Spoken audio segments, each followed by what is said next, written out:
समय सत्य के सिवाय हर चीज को कुतर देता है।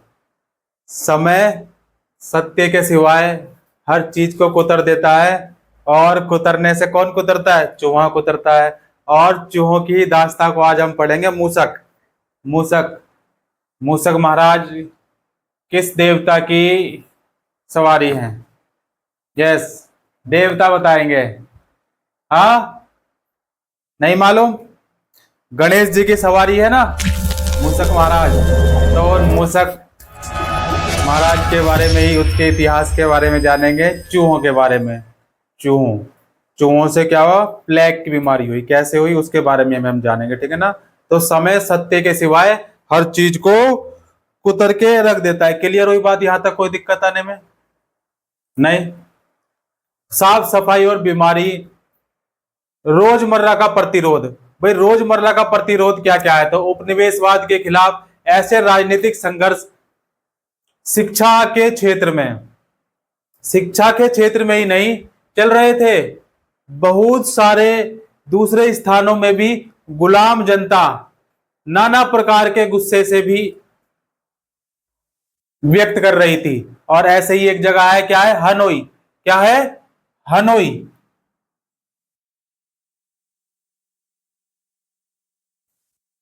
हनोई। देखो हनोई पर क्या हुआ? प्लेग का हमला हुआ। किसका? प्लेग।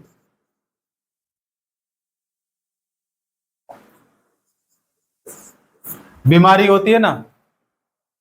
प्लेग का हमला कैसे हुआ? तो स्वास्थ्य और साफ सफाई का एक अगर उदाहरण लें हम, तो जब फ्रांसीसियों ने एक आधुनिक वियतनाम की स्थापना का काम शुरू किया। किसने? फ्रांसीसियों ने। देखो फ्रांसीसियों ने क्या किया? फ्रांसीसियों ने जब शुरुआत की किसकी स्थापना करने की? वियतनाम की। वियतनाम की क्या करने की शुरुआत, स्थापना की? स्थापना, वियतनाम की स्थापना का काम शुरू किया। तो उन्हें फैसला लिया कि वे हनोई को भी क्या करेंगे? हनोई का भी पुनः निर्माण करेंगे। ये जो हनोई है, इस हनोई का भी क्या करेंगे? पुनः निर्माण करेंगे। और एक नए आधुनिक शहर का निर्माण करने के लिए देखो वास्तुकला। भाई किसी भी शहर या गांव का बाद में लेंगे उदाहरण। शहर, देखो किसी भी शहर का उदाहरण अगर ले हम, आधुनिक शहर का निर्माण करने के लिए क्या क्या जरूरत है? देखो सबसे पहले जरूरत है वास्तुकला। क्या होती है? वास्तुकला। वास्तुकला। और वास्तुकला के क्षेत्र में सामने आ रहे नए विचार, नवीनतम विचार और आधुनिक इंजीनियरिंग निपुणता का इस्तेमाल किया गया। आधुनिक इंजीनियर, आधुनिक दौर में जी रहे हैं ना, तो आधुनिक क्षेत्र सामने आने लगे, निपुणता का इस्तेमाल किया गया। 1930 में देखो क्या हुआ? 1930 में हनोई के नवनिर्मित आधुनिक भाग में, जो हनोई का नवनिर्मित भाग था, भाई ये हनोई है ना, इस हनोई का एक नवनिर्मित जो भाग था, नया भाग था, उसमें क्या हुआ? 1903 में नव निर्मित हनोई। 1903 में जो नवनिर्मित था हनोई, उसमें क्या हुआ? क्या हुआ भाई? यहीं से शुरू हुई कहानी। देखो ब्यू बो, क्या पढ़ेंगे? ब्यूबोनिक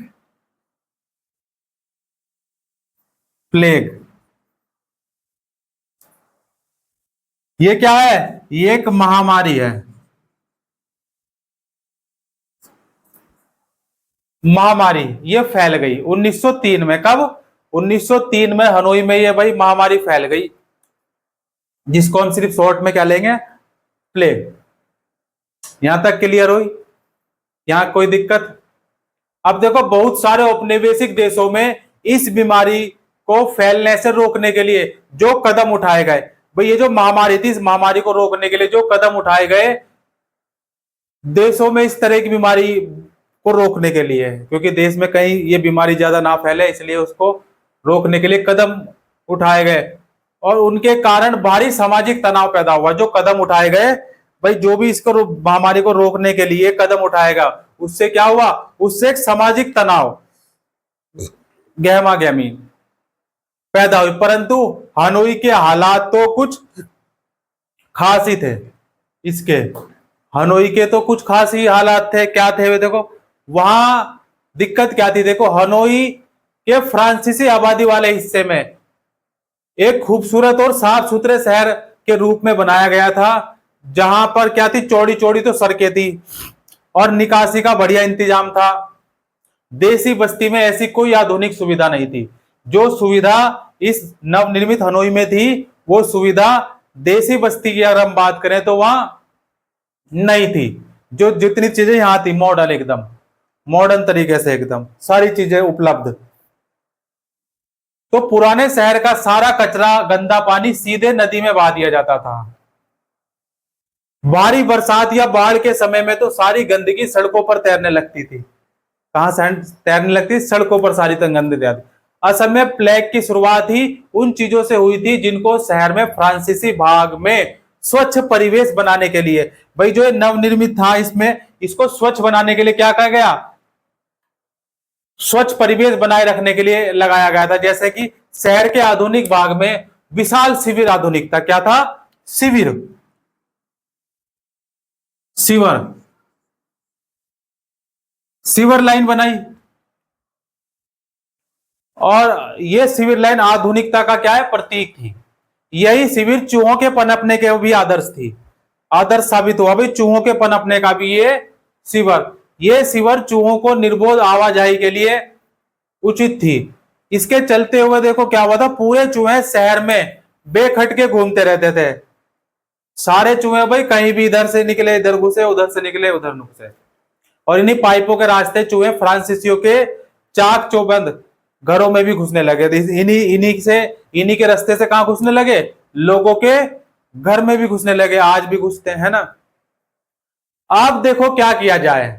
अब चूहे कहां घुस गए? घरों में घुस गए। अब घरों में जब घुस गए तो इनके लिए क्या है? पकड़ दकड़ चली। भाई क्या चली इनकी? भाई चूहे जो शिविर के कारण पैदा हुए और घरों में भी घुसने लग गए, ठीक है, उनकी क्या हुआ देखो। अब जब घर में घुसने लगे तो बड़ी विपत्ति आ गई। बड़ी, अरे कितना नुकसान करने लगे। अब देखो इस चूहों की पकड़ धकड़ में क्या हुआ, इस घुसपैठ को रोकने के लिए 1902 में, देखो ये बात 1903 की है, लेकिन 1902 में एक मुहिम चलाई गई।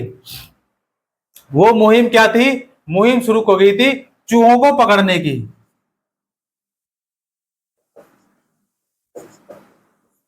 चूहे पकड़ने की एक मुहिम शुरू की गई। और इस मुहिम के तहत देखो इस काम के लिए वियतनामियों को काम पर रखा गया। इस पे देखो काम पर भी लगाया भाई, चूहे पकड़ने के लिए ना लोगों को काम पर लगाया, ठीक है। किसको? वियतनाम के जो थे,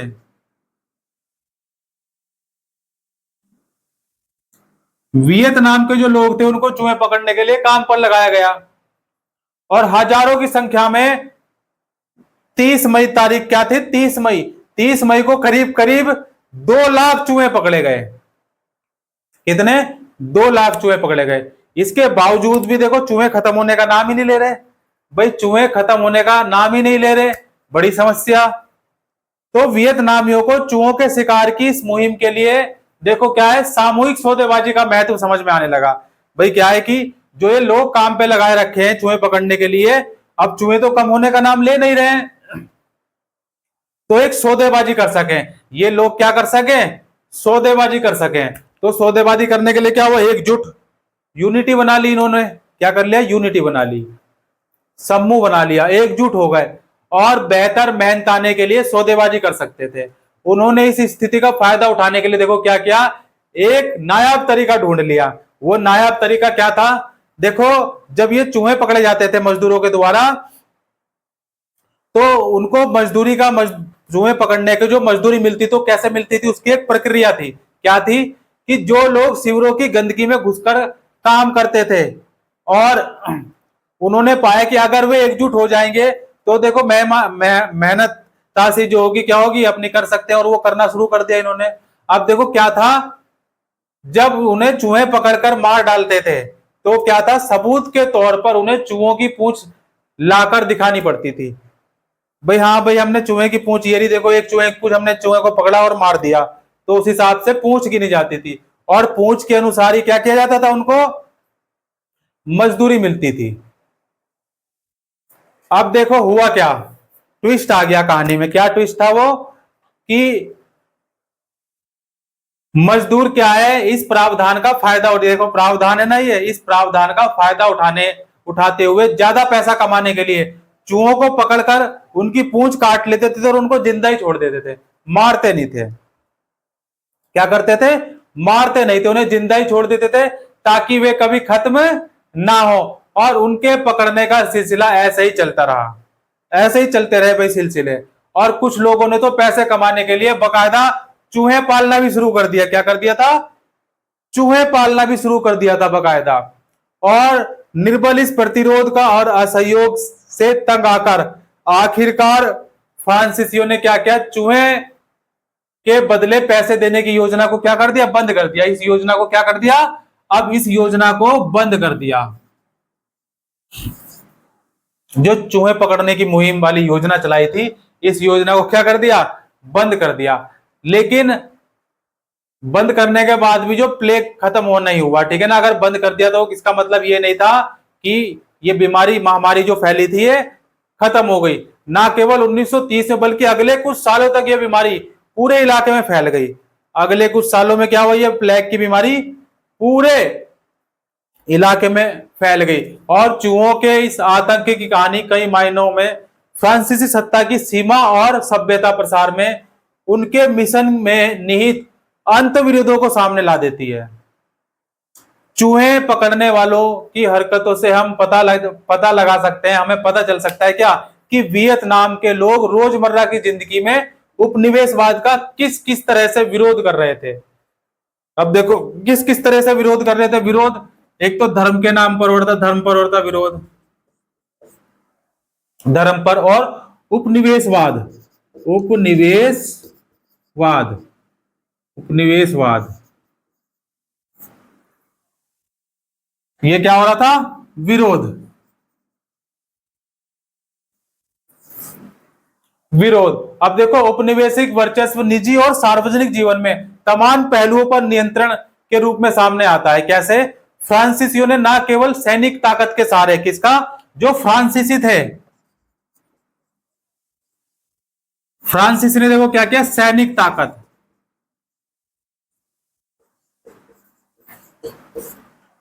सैनिक ताकत, सैनिक ताकत के सहारे वियतनाम पर कब्जा कर लिया था। क्या कर लिया था इन्होंने, वियतनाम पर कब्जा। वियतनाम पर क्या हो गया भाई, कब्जा हो गया, किसका, फ्रांसीसियों का। और किसके दम पर, सेना के दम पर। वहां के सामाजिक और सांस्कृतिक जीवन को भी पूरी तरह बदल देना चाहते थे, पूरी तरह बदल देना चाहते थे। हालांकि धर्म ने औपनिवेशिक शासन को मजबूती प्रदान करने में अहम भूमिका निभाई, और दूसरी ओर उनके प्रतिरोध के नए नए रास्ते भी खोल दिए थे। क्या, देखो वियतनामियों के धार्मिक विश्वास बौद्ध धर्म और कन्फ्यूशियसवाद और स्थानीय रीति रिवाजों पर आधारित थे। फ्रांसीसी जो मिशनरी वियतनाम में क्या करना चाहते थे, ईसाई धर्म के बीज बोना चाहते थे। किसके, ईसाई धर्म के।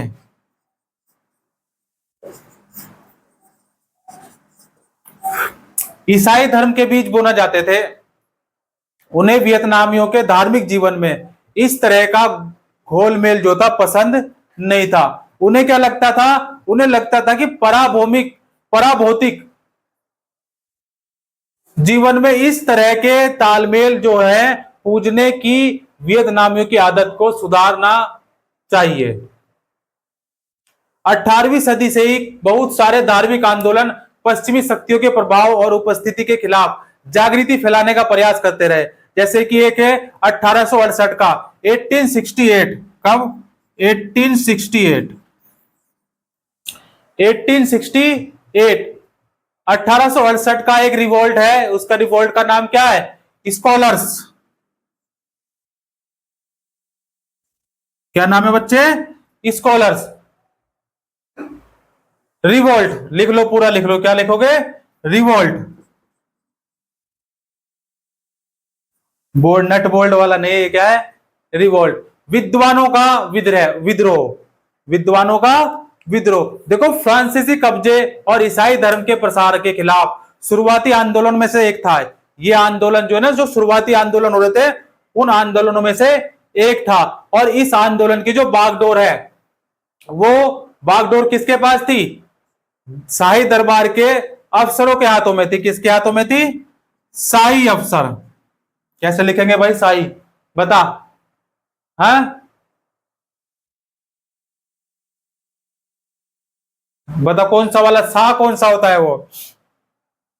ये कौन सा शाह है? बताओ। हाँ, कौन सा था? ये कौन सा शाह है? हिंदी व्याकरण ठीक से पढ़ो, ठीक है ना। शाही दरबार के जो अफसर थे, उनके हाथों में था। और ये अफसर कैथोलिक धर्म और फ्रांसीसी सत्ता के प्रसार से क्या थे? नाराज थे। उन्होंने क्या किया देखो, गुनुअन, क्या? नुगु, जो ये अफसर थे, इन अफसरों ने क्या किया? ये किससे नाराज थे? ये भाई कैथोलिक धर्म और फ्रांसीसी सत्ता के प्रसार से नाराज थे। तो इन्होंने देखो क्या क्या, लिखो, नुगुअन। नुगुअन नाम भी देखो कैसा है ना, नुगुअन। और हातियन, क्या लिखेंगे? हातियन। हाथी, हथनी लिख दो है। ये क्या है? प्रांत हैं। ऐसे इतने अजीब प्रांत, क्या है ये? प्रांत है। तो देखो, प्रांतों में बगावतों का नेतृत्व किया इन्होंने, और 1000 से ज्यादा ईसाइयों का कत्ल कर दिया डाला। 1000 से ज्यादा सिपाही जो थे ईसाई, उनका क्या कर दिया? कत्ल कर दिया। और कैथोलिक मिशनरी 17वीं सदी की शुरुआत से ही स्थानीय लोगों को ईसाई धर्म से जोड़ने में लगे हुए थे कि भाई ईसाई धर्म से जुड़ो, ईसाई धर्म से जुड़ो। और 18वीं सदी के अंत तक आते आते देखो, उन्होंने लगभग 3 लाख लोगों को ईसाई बना लिया। किसमें? ईसाई धर्म में परिवर्तित कर दिया। और फ्रांसीसियों ने 1868 के आंदोलन को कुचल डाला। लेकिन इस बगावत ने फ्रांसीसियों के खिलाफ अन्य देशभक्तों में उत्साह का संचार जरूर कर लिया था। लेकिन वियतनाम के अभिजातीय चीनी भाषा और कन्फ्यूजनवाद की शिक्षा, किसकी शिक्षा लेते थे? कन्फ्यूजियस वाद की शिक्षा लेते। लेकिन किसानों के धार्मिक विश्वास बहुत सारी समन्वयवादी परंपराओं में जन्मे थे। क्या कर रहा था? जन्मे थे। जिनमें देखो कौन कौन से थे? बौद्ध धर्म। कौन सा? बौद्ध धर्म।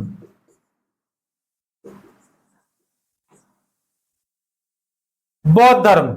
और स्थानीय स्थानीय मूल्य मान्यताएं थी। कुछ कुछ स्थानीय क्या थी? मूल्य मान्यता या मूल मान्यताएं थी। दोनों का क्या था? मिला जुला रूप था। क्या था? दोनों का मिला जुला रूप था। बौद्ध धर्म भी था भाई, स्थानीय परंपराएं भी थी, कुछ मान्यताएं थी, दोनों का मिला मिला सम्मिश्रण था। और वियतनाम में बहुत सारे पंथ ऐसे लोगों के जरिए फैले थे जिनका दावा था कि उन्होंने ईश्वर की आभा देखी है। क्या देखी है? ईश्वर की आभा। आभा क्या होती है बच्चे? आभा एक ऑरा होता है, ऑरा मान सकते हो उसको, ठीक है ना। तेज। देखो, इनमें से कुछ धार्मिक आंदोलन फ्रांसीसियों का समर्थन करते थे। क्या करते थे? जो धार्मिक आंदोलन थे फ्रांसीसियों का कुछ समर्थन करते थे, जबकि कुछ औपनिवेशिक शासन के विरुद्ध चलते हैं। आंदोलन के पक्षधर नहीं थे, पक्षधर थे, सॉरी, क्या थे? पक्षधर थे। ऐसे ही हुआ, देखो एक आंदोलन हुआ, होआ होआ होआ होआ, ऐसे एक हुआ, हुआ हुआ, ऐसा एक आंदोलन ये था। ये कब हुआ? यह आंदोलन हुआ था 1939 में, 1939 में हुआ बच्चे। कब हुआ? 1939। ये आंदोलन हुआ 1939 में। और हरे भरे मेकोंग डेल्टा इलाके में तो इससे भारी लोकप्रियता मिली। कहां पर? एक डेल्टा है, कौन सा? Mekong delta. Mekong delta, Dalda घी वाला तरह है, बहुत लोकप्रियता मिली। और यह आंदोलन हुआ आंदोलन का जो संस्थापक था, इसका जो संस्थापक था इस आंदोलन का, वो था क्या है? हु इन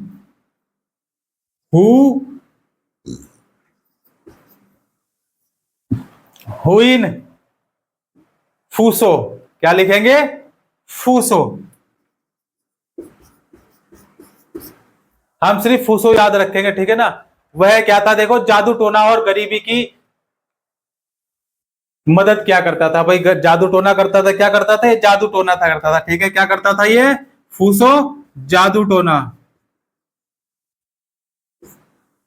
जादू टोना करता था। और गरीबों की मदद क्या करते थे? व्यर्थ खर्चे के खिलाफ उनके उपदेशों का लोगों में काफी असर था। वह बालिका बंधुओं की खरीद फरोख्त, शराब, अफीम के प्रखर विरोधी थे। क्या थे? इसका, इन सब चीजों का विरोध करते थे। फ्रांसीसियों ने फूसो के विचारों पर आधारित आंदोलन को कुचलने का कई तरह से प्रयास किया। उन्होंने फूसो को पागल घोषित कर दिया। क्या कर दिया? फूसो को पागल घोषित कर दिया। और फ्रांसीसी उन्हें पागल बोंजे, क्या बोलते थे? पागल बोंजे, पागल बोंजे। फ्रांसीसी बोलते थे ने पागल बोंजे कहकर बुलाते थे। सरकार ने उन्हें पागल खाने में डाल दिया। मजे की बात तो यह थी कि जिस डॉक्टर को यह जिम्मेदारी सौंपी गई थी कि फूसो को पागल घोषित करेगा, वही कुछ समय बाद उनका अनुयायी बन गया, फूसो का। आखिरकार 1941 में फ्रांसीसी डॉक्टरों ने भी यह मान लिया कि वह पागल नहीं है, फूसो क्या है? पागल नहीं है। इसके बाद देखो क्या हुआ। इसके बाद फ्रांसीसी सरकार ने उन्हें वियतनाम से निष्कासित कर दिया। क्या कर दिया? वियतनाम से निष्कासित कर दिया और लाओस भेज दिया। निष्कासित करके कहां भेज दिया इसे? लाओस। लाओस भेज दिया, इसको निष्कासित कर दिया।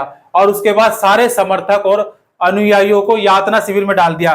जो इसके अनुयायी थे, समर्थक थे, उनको क्या किया? यातना शिविर में डाल दिया। और इस तरह आंदोलन का राष्ट्रवाद का मुख्य धारा के साथ अंतः विरोधी संबंध रहता है। क्लियर हो गई बात? कोई दिक्कत यहां तक? अभी देखो क्लियर हुई ना बात। और आंदोलनों से जुड़े जन समर्थन का फायदा उठाने की तो कोशिश करते थे, लेकिन उनकी गतिविधियों से बेचैन भी रहते थे। राजनीतिक दलों को ऐसे समूहों पर नियंत्रण और अपना अनुशासन कायम करने में काफी परेशानी महसूस होती थी। ना ही वे उनके रीति रिवाजों और व्यवहारों का समर्थन करते थे, ना ही तो उनके रीति रिवाजों का समर्थन करते थे, और ना ही वे जो व्यवहार करते थे उनके व्यवहारों का समर्थन करते थे। इसके बाद भी देखो, साम्राज्यवादी भावनाओं को झंझोरने में ऐसे आंदोलनों के योगदान को कम करके नहीं आंका जा सकता। भाई कम नहीं आंक सकते हम। अब क्या हुआ देखो, आधुनिकीकरण की जो संकल्पना थी, क्या थी? आधुनिकीकरण की संकल्पना कैसे हुई? आधुनिकीकरण की संकल्पना देखो, इसकी संकल्पना कैसे हुई? फ्रांसीसी उपनिवेशवाद का विभिन्न स्तरों पर नाना रूपों में विरोध हो रहा था। लेकिन सभी राष्ट्रवादियों को सामने सवाल एक जैसे थे। मलसन, आधुनिक होने का क्या मतलब है? राष्ट्रवादी किसे कहते हैं? क्या आधुनिक बनने के लिए परंपराओं को बिछड़ेपन की निशानी मानना और सभी पुराने विचारों और सामाजिक आचारों को खारिज करना जरूरी है?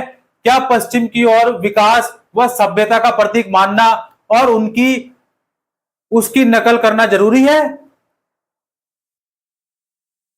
ऐसे सवालों के जवाब कुछ बुद्धिजीवियों का मानना था कि पश्चिम के प्रभुत्व का मुकाबला करने के लिए वियतनामी परंपराओं को मजबूत करना जरूरी है, जबकि कई बुद्धिजीवियों का विचार था कि विदेशी वर्चस्व का विरोध करते हुए भी वियतनाम को पश्चिम से बहुत कुछ सीखना होगा।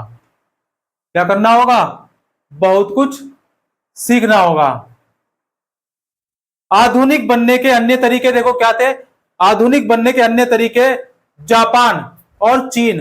प्रारंभिक वियतनामी राष्ट्रवादों के जापान और चीन के साथ काफी घनिष्ठ संबंध थे। क्या थे? काफी घनिष्ठ संबंध थे। संबंध समझते हैं? जैसे सुबह का संबंध रात से है, आकाश का संबंध पाताल से है ऐसे संबंध। हम्म। देखो क्या था, जो राष्ट्रपति थे उनके जापान और चीन से अच्छे संबंध थे, काफी घनिष्ठ संबंध थे। जापान और चीन ना केवल बदलाव का प्रतीक थे बल्कि फ्रांसीसी पुलिस से बच निकलने वालों के लिए एक शरणार्थी स्थल भी था। क्या था? शरणार्थी स्थल, पुलिस वालों से बच के निकलने वालों के लिए। क्लियर होगी बात? कोई डाउट नहीं? लेकिन देखो, जल्दी ही वियतनाम का साम्राज्यवाद विरोधी आंदोलनों में एक नए प्रकार से नेतृत्व की देखरेख में तेजी से आगे बढ़ने लगा। क्या करने लगा? तेजी से आगे बढ़ने लगा। और इसी के साथ हम भी आगे बढ़ते हैं। जय श्री राम, हर हर महादेव, शिव शंभू। कोई दिक्कत? हाँ, क्या दिक्कत है बताओ बच्चे। हाँ, क्या दिक्कत है? कल बताएंगे, ठीक है? ओके।